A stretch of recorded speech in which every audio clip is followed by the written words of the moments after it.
네, 반갑습니다. 무지개건강 박쌤입니다. 또 일주일이 지났네요. 어느덧 이제 4월도 지나가고 1분기가 다 지나갔고 2분기가 시작됐는데 또 한 달도 다 지나가고 있네요. 세월은 참 유수와 같이 흐릅니다. 어쨌든 간에 지난주는 또 햇빛을 많이 쐬셨나요? 날이 그래도 굉장히 여름날까지 27도까지 서울도 올라갔었거든요. 그래서 무척 덥다고 느꼈었고, 또 이제 이번 주 또 이렇게 들어서면서 또 날씨들이 좀 꾸물꾸물하기도 하고, 오늘도 굉장히 흐리거든요. 곧 또 비가 올지도 모르는데, 어쨌든 간에 다들 건강에 유의하시고, 건강 어떤 또 얘기를, 어떤 책을 같이 또 이렇게 나눠볼까 하다가, 미네랄에 대해서 좀 알려드려야 되겠다는 생각이 들었어요. 많은 분들이 비타민의 중요성은 되게 많이 알고 있는데 미네랄은 별로 그렇게 중요하게 생각들을 안 하시더라고요. 근데 되게 착각을 하고 계시는 것 중에 하나가 뭐냐면 비타민은 굉장히 많이들 챙겨 드세요. 근데 미네랄은 사실은 비타민이 많이 결핍됐다고 해서 당장 죽지는 않거든요. 장기적으로 흘렀을 때 이제 생명의 위협을 느끼는 건데 미네랄은 예를 들어서 조금만 부족해도 우리가 바로 사망으로 연결될 수 있는 물질이 미네랄이거든요.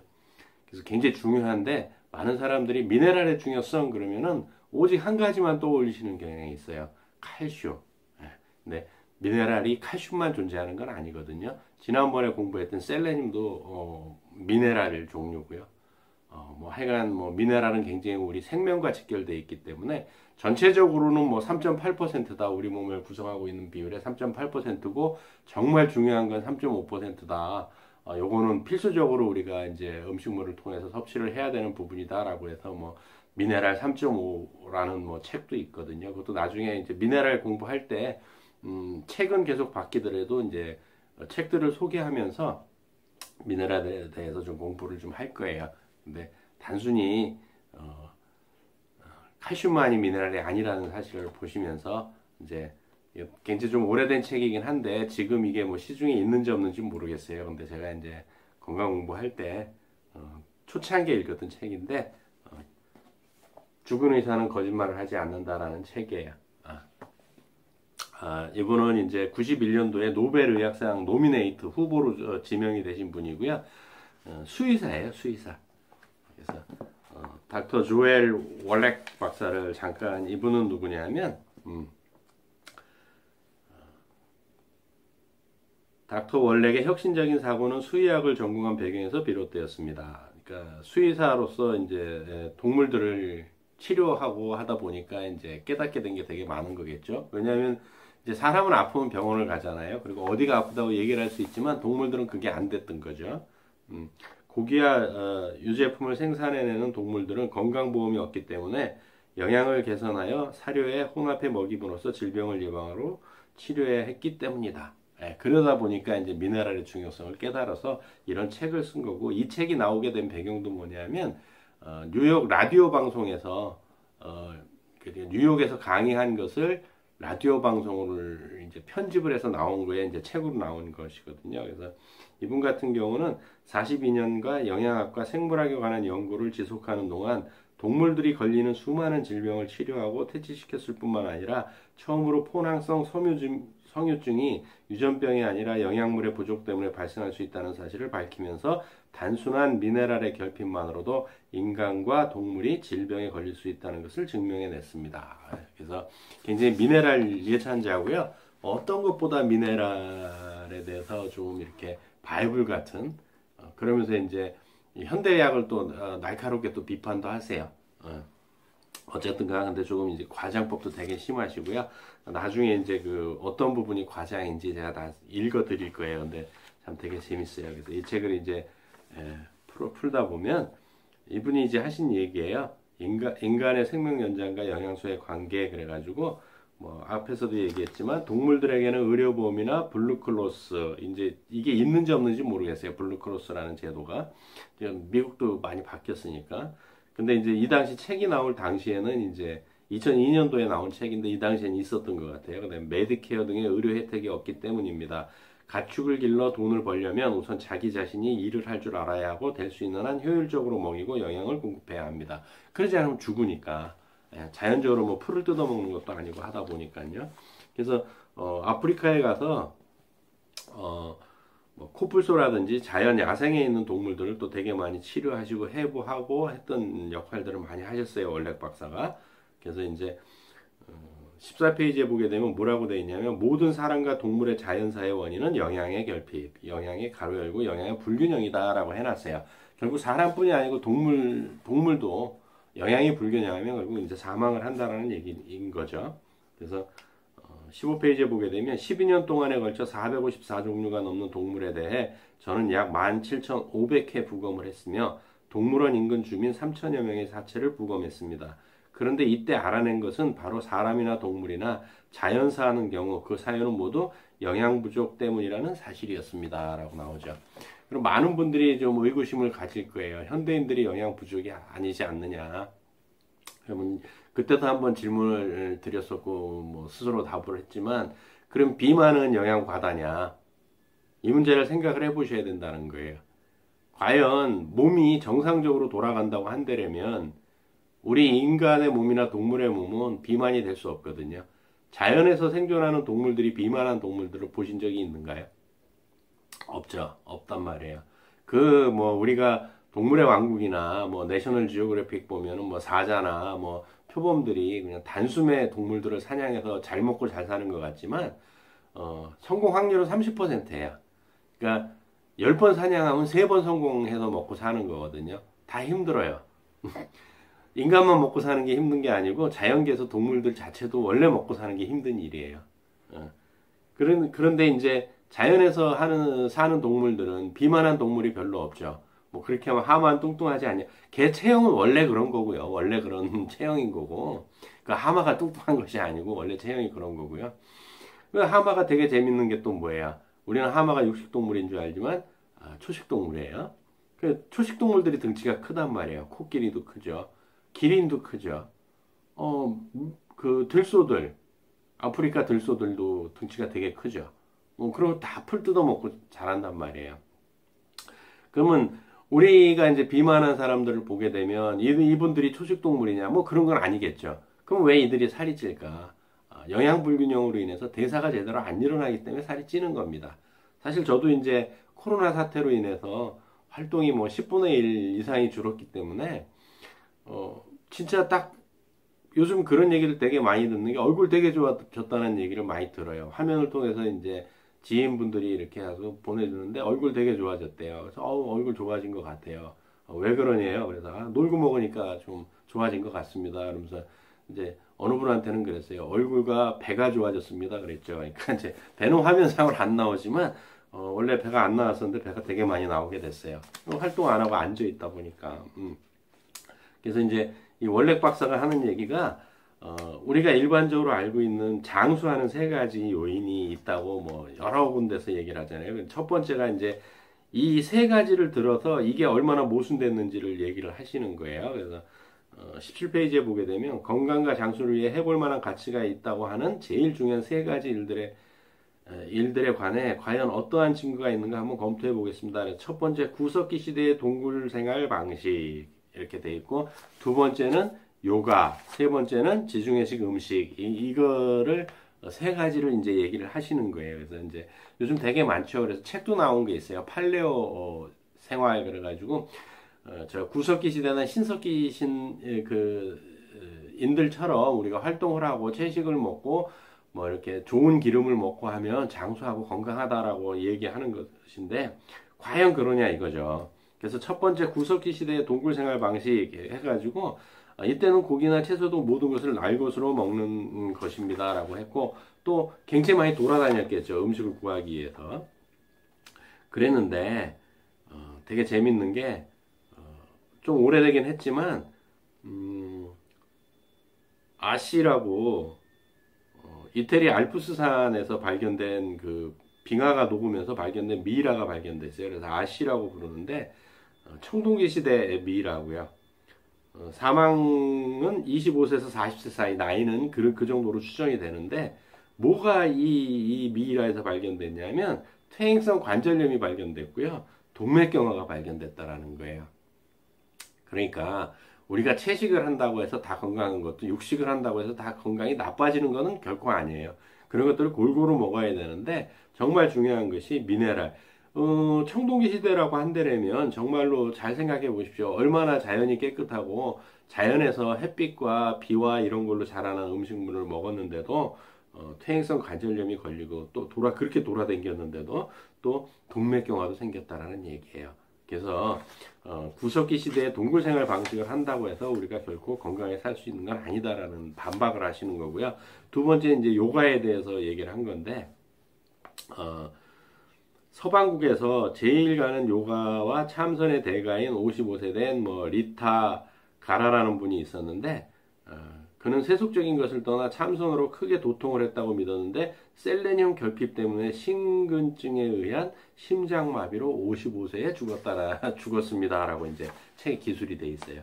그만큼 뭐 요가를 하고 안 먹는다 하더라도 신선이 될 수는 없다는 거거든요.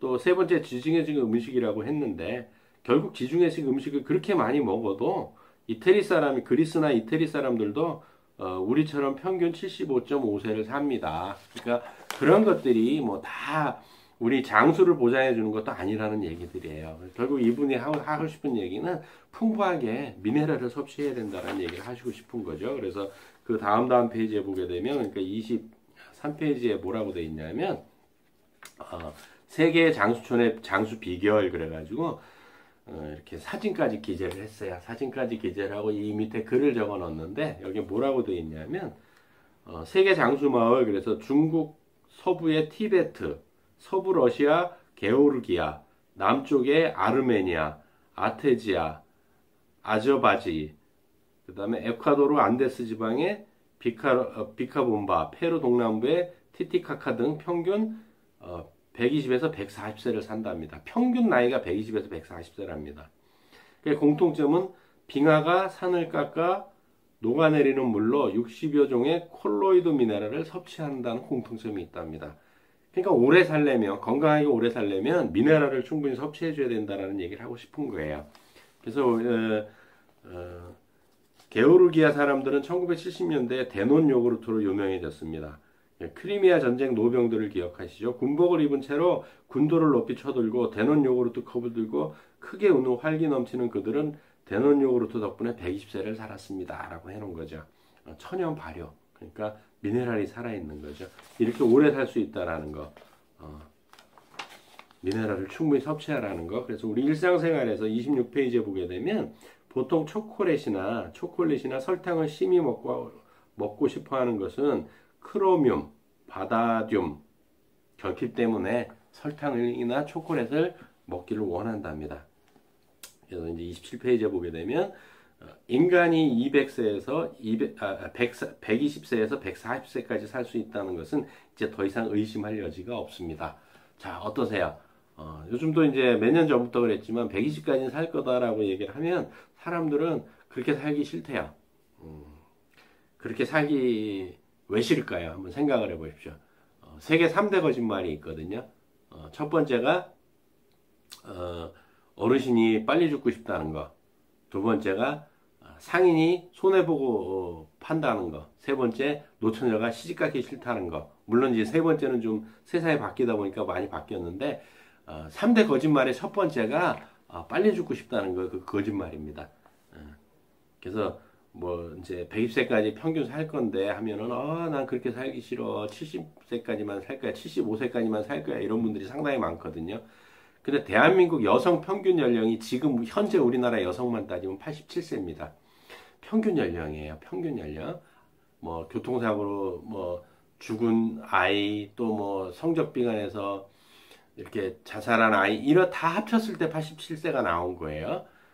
그러니까 그렇지 않고 그런 일들이 없다고 한다면 우리는 그냥 보통 120세까지 산다고 보셔야 될 겁니다.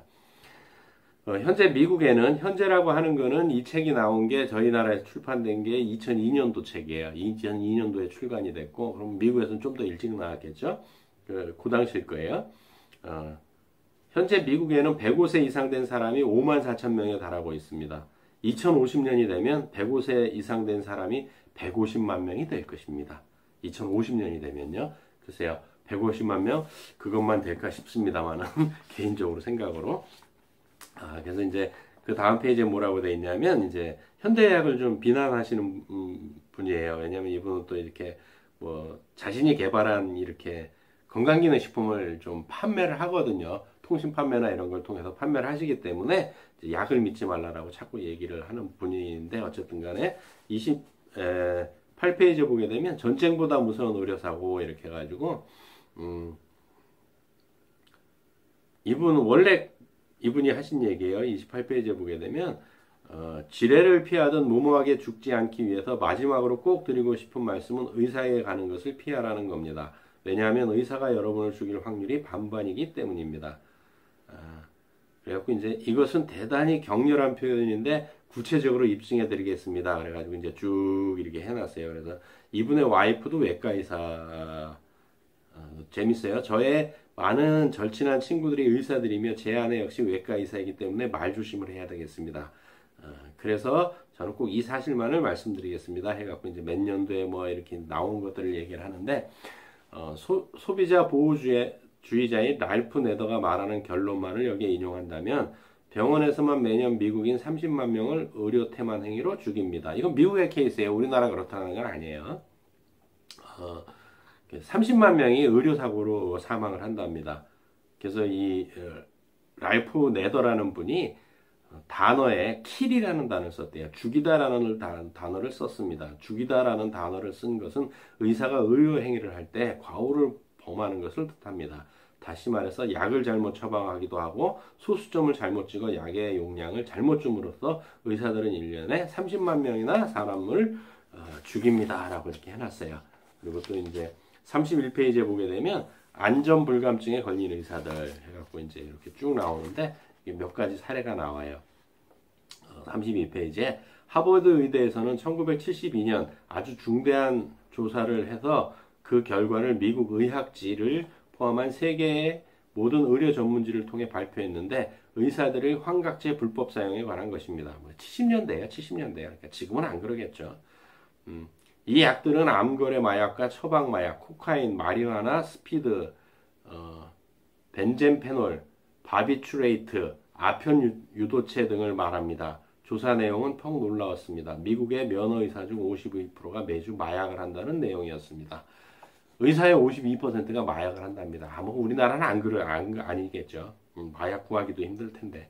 72년도에 발표된 게 하버드 의대에서 발표한 내용이라는 거예요. 그리고 한편 우리를 더욱 두렵게 하는 것은 78%의 의대생들이 매주 불법적으로 마약을 한다는 것이었습니다. 졸업을 하면 마약을 끊을 것 같습니까? 아닙니다. 그때는 돈을 버니 더 비싼 마약을 합니다. 미국은 좀 심각한가 봐요. 그래서 이제 33페이지에 보게 되면 여기 이제 사진이 한 장 있어요. 다리를 하나 절단한 환자 사진인데 월리킹이라는 사람이에요. 윌리킹이라는 사람인데 당뇨병으로 썩어가는 오른쪽 다리를 절단하러 들어갔는데 의사는 재빨리 정상적인 왼쪽 다리를 잘라버리고 말았습니다. 그러니까 오른쪽 다리가 이제 발가락이나 다리가 썩어 들어가서 오른쪽 다리를 잘라야 되는데 의사가 들어와서 왼쪽 다리를 잘라버린 거예요. 이것도 의료 사고인 거죠. 그래서 이제 35페이지에 보게 되면 랄프 네더의 발표에 의하면 국가의료보험을 독차지해 여러분이 낸 세금을 쓰는 하나의 전문 직종이 매년 우리들 중 30만 명을 죽이고 있는데도 의사들로부터 우리를 구하자고 쓴 피켓을 들고 거리에서 데모하는 사람은 한 사람도 없습니다. 그러니까 이분은 그러니까 미네랄을 충분히 먹으라는 병에 안 걸린다라고 얘기를 하는데 저 개인적인 생각은 그런 거죠. 뭐냐면 미네랄을 충분히 먹는다 해서 병에 안 걸리는 건 아니다라는 거죠. 좀 이분의 닥터 월렉의 얘기니까 너무 심각하게 받아들이실 필요는 없어요. 그러니까 미국의 예를 들어준 거니까. 그래서 이제 35페이지에 보게 되면 암을 고친 비타민, 베타카로틴, 셀레늄, 그래서 이제 미네랄들을 이제 비타민과 미네랄을 해놓은 거예요. 그래서 이제 이런 걸 먹고 병을 고쳤다라는 얘기인 거예요. 그래서 종합 영양제를 먹어라 뭐 이런 얘기도 있고. 37페이지에 보게 되면 이제 여러분은 매일 90가지의 영양소가 필요합니다. 60가지의 미네랄이 필요하고 16가지의 비타민, 12가지의 필수 아미노산, 그리고 3가지의 필수 지방산이 필요합니다. 이게 이제 보시게 되면 그런 얘기들이에요. 필수 아미노산, 뭐, 그다음에 필수 지방산, 이거는 지방과 단백질이 필요한 얘기고, 당연히 탄수화물도 필요한 거고요. 그다음 비타민과 미네랄이 필요하다는 얘기를 하는 거죠. 음,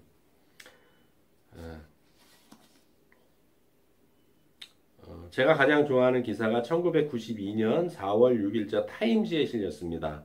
이 타임지에 실린 기사가 뭐냐면 커버 스토리로 다룬 기사인데 비타민의 실질적 힘에서 암, 심장병 또는 노화를 방지할 수 있는 새로운 연구라고 이제 뉴욕 타임즈에 기사가 실렸다네요.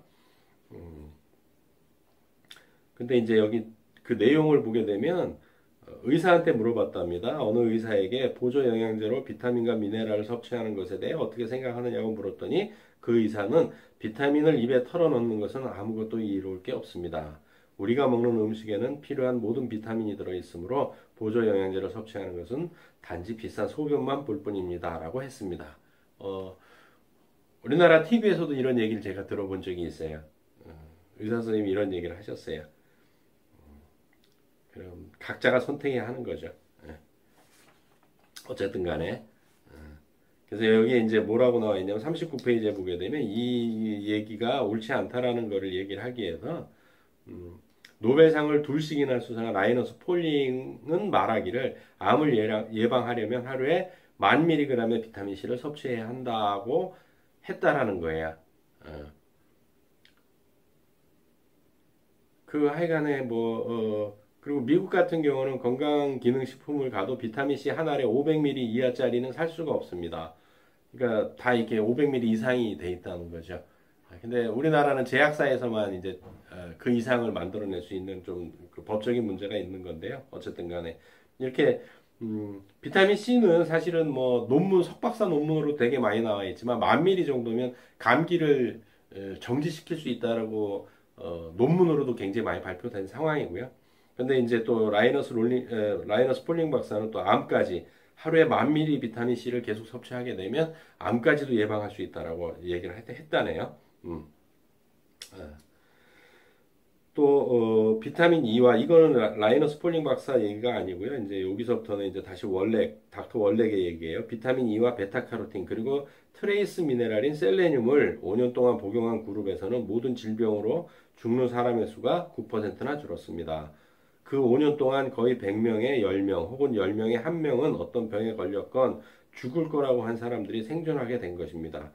위에 말한 세 가지 영양소를 주지 않았을 경우 모든 암 환자의 13%가 죽었을 모든 암 환자의 13%가 살아났습니다. 그래서 100명 중 13명이 생존하게 되었고 중국 호남성에서 가장 흔한 위암과 식도암으로 죽었을 환자 21%, 즉 100명 중 21명이 살게 되었습니다. 이게 중국 호남성이라고 하는 얘기는 우리가 무엇을 먹을 것인가 얘기했던 콜린 캠벨 박사의 차이니즈 연구에서 나온 이 얘기들이거든요. 여기도 인용이 됐네요. 그 책들이, 그 논문이. 그래서 이제 이 닥터 월렛께서 하신 말씀이 뭐냐면 차라리 하루에 50센트 혹은 일부러치의 잉여 비타민과 미네랄을 소변으로 내보내는 편이 훨씬 값싼 보험에 드는 것이 아닐까요? 하루에 단돈 일부러치의 비타민과 미네랄을 자신의 건강을 위해 쓰지 않는다면 결국 어느 의사의 고급 생활 양식을 뒷바라지해주는 꼴이 되고 맙니다. 이렇게 기술을 해놨네요. 글쎄요, 모르겠네요. 그래서 미국인의 대표적인 질병들 그래서 위궤양에 대해서 이렇게 쭉 나왔고요. 근데 이제 이분이 하신 얘기예요, 위궤양. 그래서 수의사들은 이미 50년 전에 적어도 돼지의 위궤양은 헬리코박터 파이로리라는 박테리아가 원인이라는 사실을 알고 있었습니다.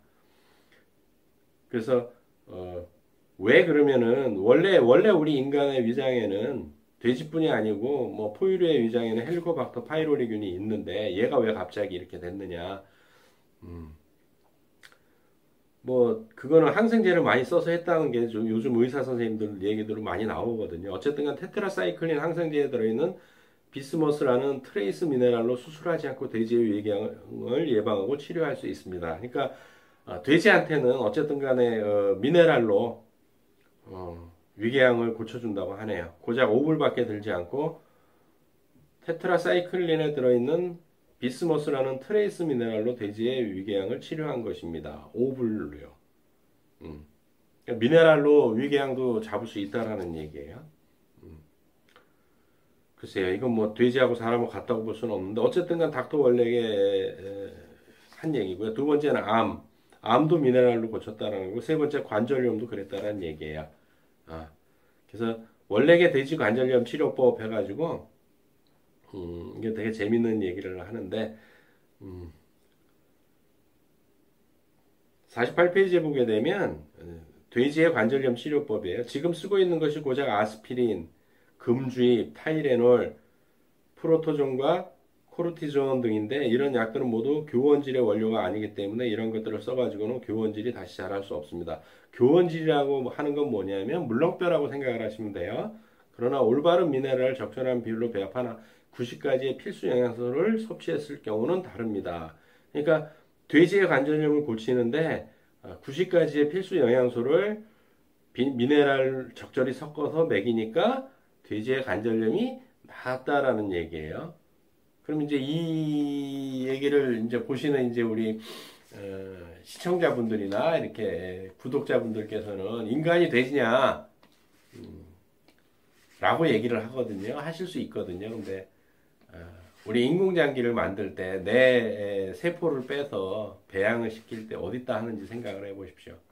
내 귀를 다시 만들 때도 돼지한테 이식을 시켜서 귀를 만들어내거든요. 내 체세포를 뽑아가지고 내 신장도 돼지한테 이식을 시켜서 이식을 시키는 게 아니고 체세포를 돼지 피부에다 이식을 시켜서 자라게 해서 신장도 만들어내고요. 돼지를 되게 많이 이용을 하거든요. 그러면 돼지의 관절염이 나왔다고 한다면 인간의 관절염도 나올 수 있는 확률이 똑같을 수는 없겠지만 되게 높다라고 생각하셔도 큰 차이는 없을 겁니다. 그래서 뭐 이렇게 51페이지에 보시게 되면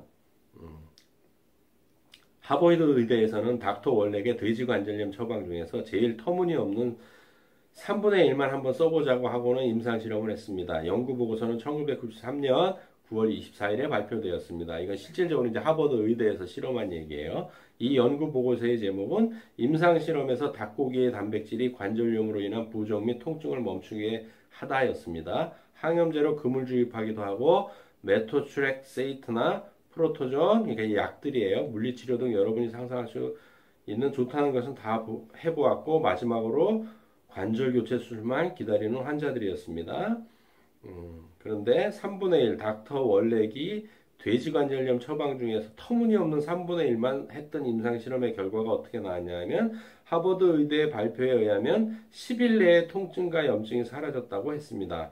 이들은 아무리 치료를 해도 낫지 않던 환자들인데 30일이 지나자 새 피클병 뚜껑을 비틀어 열 수 있었고 90일, 즉 3개월이 되었을 때는 기능이 완전히 회복되었습니다.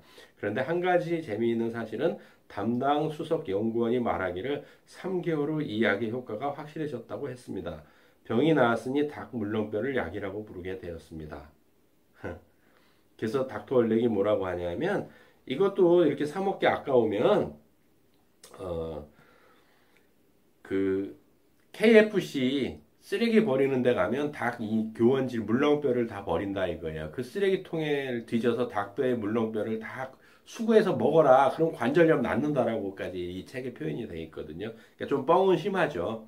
뻥은 심한데 이제 과장이 좀 심한 편인데 어쨌든 간에 하버드 의대에서 93년도에 한 실험에서는 닭고기의 물렁뼈를 관절염 환자들한테 썼더니 3개월 뒤에는 완전히 기능이 회복됐다라는 얘기예요.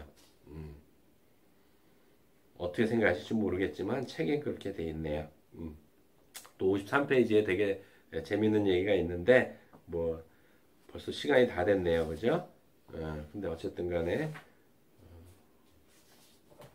요거는 좀 얘기가 좀 길어져서 다음 주에 연결하는 걸로 하고 이번 주는 뭐 닭 물렁뼈를 많이 드시든 아니면 좀 미네랄을 챙겨 드시든 또 건강을 위해서 또 보내는 한 주가 됐으면 좋겠습니다. 수고하셨습니다.